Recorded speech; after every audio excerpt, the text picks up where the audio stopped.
लोग कहते हैं हम ज़ाहिर है कुछ पे वसूख से तो बात नहीं कर सकते कि किकबैक्स होंगे, लेकिन ये जो हमें इतनी बुरी डील्स मिली हैं ये क्या सिर्फ करप्शन का नतीजा है या वही बात कि हमारा कॉन्फिडेंस इतना शेक कर चुका है इंटरनेशनल इन्वेस्टर का कि हमें अच्छी वो कोई डील क्यों देंगे? अच्छा, दो चीज़ें हैं। एक तो पाकिस्तान का जो मसला है ना, वो करप्शन नहीं है, वो इनकॉम्पिटेंस है।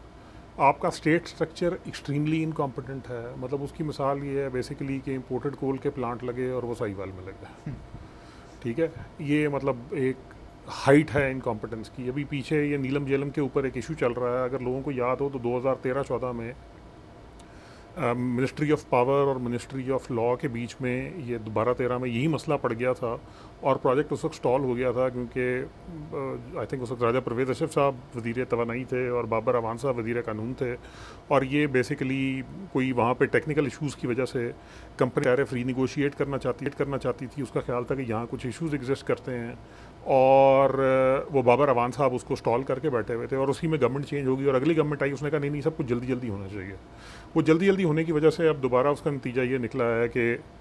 मामला वहीं पे दोबारा फंस गया है आके, और अब वो प्लांट 1 साल से आई थिंक इस वजह से ऑपरेशनल नहीं है क्योंकि उसके टनल के अंदर कोई इश्यूज़ हैं और वहाँ वो प्रेशर नहीं बन रहा है। सो ये भी एक मतलब आइडियल केस है इनकॉम्पिटेंस का। अच्छा, दूसरी चीज़ ये है कि हमें ना ये वाला जो इशू है ना फ्रैंकली कि हमें कॉन्ट्रैक्ट अच्छे नहीं मिले, हमें कॉन्ट्रैक्ट अच्छे मिले हैं, उसकी मैं आपको बड़ी बेसिक वजह बताता हूँ। I work in power sector, I have clientele across the globe. ठीक, इस वक्त अगर कार्लाइल जैसा ग्रुप किसी पावर प्रोजेक्ट में ईस्टर्न यूरोप में जो एक इस्टेब्लिश्ड जगह है मतलब Poland, Hungary, Georgia etcetera etcetera, second world है effectively, some of it is bordering first world, जब वहाँ पे पावर प्रोजेक्ट में इन्वेस्ट करता है तो वो 10 से 12% रिटर्न मांगता है। ठीक है, तो आप ये कैसे एक्सपेक्ट कर सकते हैं कि एक इन्वेस्टर पाकिस्तान में आएगा और वो 16-17% से कम रिटर्न ऑन इक्विटी के ऊपर काम करने को तैयार हो जाएगा? ठीक है, सो पहली चीज़ तो ये है कि हमें जो ये वाली परसेप्शन दी गई है ना कि जी हमारे साथ पता नहीं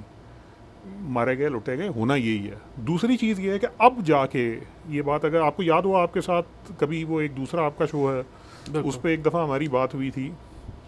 यार, हमारे पावर सेक्टर में एक बड़ा फंडामेंटल फ्लॉ ये है और उसकी बेसिक वजह वही है कि हम डिसकंटिन्यू हो गए थे 97 में, फिर हम 2009-10 तक हमने सवाए गाजी बरोथा के जो 94 में शुरू हुआ था एक भी मेगावाट सिस्टम में नहीं आया था। सो 12-13 साल का वो लैग था। अच्छा, वो 12-13 साल के लैग के बाद हुआ ये कि ज़ाहिर सी बात है इस ज़रूरत तो बढ़ती जाती है, तो एकदम आपको जल्दी जल्दी में बहुत कुछ करना पड़ा तो आपका डेट कंपोनेंट बढ़ गया। उस पर हमने ये कहा था कि जब आपने ये हरकत करनी शुरू की थी तो आपको जो 10 साल की डेट है उसकी जगह बेसिकली आपको पावर प्लांट की लाइफ का डेट रेज करना चाहिए,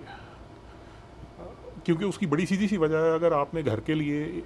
2 करोड़ रुपया कर्ज़ा लिया है और वो कर्ज़ा आपने 5 साल में वापस करना है वर्सेस आपने 20 साल में वापस करना है, आपकी महीने की किस्त सिग्निफिकेंटली नीचे चली जाएगी। ऑफकोर्स आपने उसको ज़्यादा देर तक देना है, बट हमने क्योंकि गलती कर दी थी, मतलब जो पॉलिसी बनाने वाले थे उनका ख्याल ये था कि हर साल 2 साल के बाद नई कैपेसिटी ऐड होती जाएगी, तो 10वें साल में पहले साल का डेट रिटायर हो जाएगा और उसकी जगह जो नई इंस्टॉलेशन है उसका डेट ऐड हो जाएगा, तो 10वें साल में हमारा टैरिफ एक्चुअली लेवल होना शुरू हो जाएगा। ठीक है, हमने ये काम किए नहीं क्योंकि हमने बेसिकली 97 वो हमारे यहाँ वो जो जज्बात में आके, मतलब एक तो हमारे ख्याल में हम दुनिया में यूनिक हैं, जो मसले भी हमारे साथ होते हैं वो भी सिर्फ हम ही हैं, और जो दुनिया है वो सारी की सारी इस चक्कर में पड़ी हुई है कि पाकिस्तान की जड़ें काट दे, और वो हालांकि वो पाकिस्तानी खुद। सब्सक्राइब करें और बेल दबाएं ताकि कोई खबर रह न जाए।